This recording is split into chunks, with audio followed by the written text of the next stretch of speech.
हुजूर पाक सल्लल्लाहु अलैहि वसल्लम एक बार मदीना तैयबा से बाहर अपने किसी काम से तशरीफ ले जा रहे थे। थोड़ी दूर चलने के बाद अल्लाह के रसूल सल्लल्लाहु अलैहि वसल्लम को अपने पीछे से एक आवाज सुनाई दी, ए अल्लाह के रसूल। अल्लाह के रसूल ने पीछे मुड़कर देखा, लेकिन वहां तो कोई भी नहीं था। अल्लाह के रसूल सल्लल्लाहु अलैहि वसल्लम आगे बढ़ने लगे तो अचानक वही आवाज फिर से आई कि ए अल्लाह के रसूल। आप सल्लल्लाहु अलैहि वसल्लम ने पीछे मुड़कर देखा तो वहां तो कोई भी इंसान नहीं था। अल्लाह के रसूल आगे चलने लगे, लेकिन वह आवाज फिर से आई कि ए अल्लाह के रसूल। तो इस बार आप सल्लल्लाहु अलैहि वसल्लम ने पूछा कि कौन हो तुम? तो आवाज एक पत्थर के पीछे से आई। अल्लाह के रसूल सल्लल्लाहु अलैहि वसल्लम उस पत्थर के पीछे गए तो देखा वहां एक हिरण बंधी हुई है। उस हिरण ने आप सल्लल्लाहु अलैहि वसल्लम से कहा कि अल्लाह के रसूल, मुझे यहाँ एक यहूदी ने बांध रखा है और मेरे छोटे छोटे बच्चे हैं जो सामने पहाड़ पर भूख से चिल्ला रहे हैं। मैं एक माँ हूँ, इसलिए मैं अपने बच्चों का दर्द बर्दाश्त नहीं कर पा रही हूँ। आप मेरी रस्सी थोड़ी देर के लिए खोल दीजिए, मैं अपने बच्चों को दूध पिलाकर वापस आ जाऊंगी। अल्लाह के रसूल सल्लल्लाहु अलैहि वसल्लम ने कहा, हिरण, मैं ऐसा कैसे कर सकता हूँ? अगर मैंने ऐसा किया तो तुम्हारा मालिक मुझ पर गुस्सा होगा, और अगर तुम ना आई तो मैं तुम्हारे मालिक को क्या जवाब दूंगा?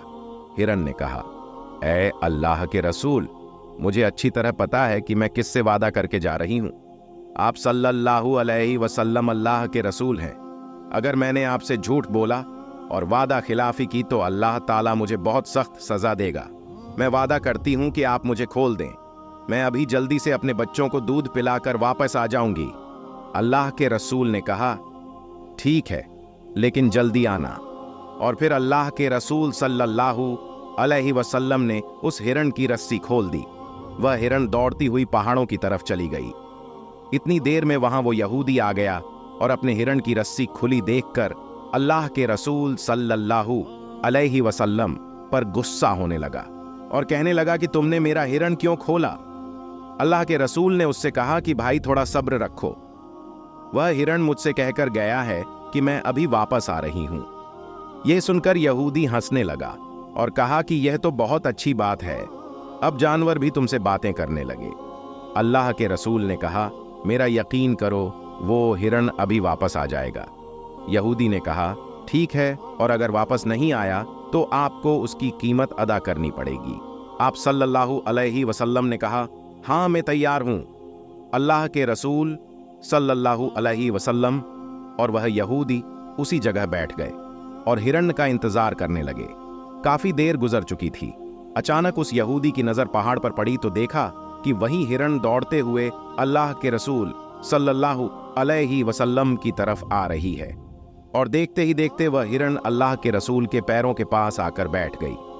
अल्लाह के रसूल सल्लल्लाहु अलैहि वसल्लम उठे और रस्सी से उस हिरण को बांध दिया और फिर उस यहूदी से कहा कि लो भाई, तुम्हारा हिरण तुम्हारे पास आ चुका है। यह देखकर वह यहूदी दंग रह गया और वहीं पर खड़ा अल्लाह के रसूल से कहने लगा कि आप मुझे अभी कलमा पढ़ा दे, मैं गवाही देता हूं कि आप एक सच्चे रसूल हैं। और फिर वह यहूदी कलमा पढ़कर उसी वक्त मुसलमान हो गया और उसने उस हिरण को भी आजाद कर दिया। दोस्तों, अगर आपको वाकया पसंद आया हो तो इस वीडियो को लाइक करना और चैनल को सब्सक्राइब करना ना भूले, और जाते जाते एक प्यारा सा कमेंट जरूर कर देना।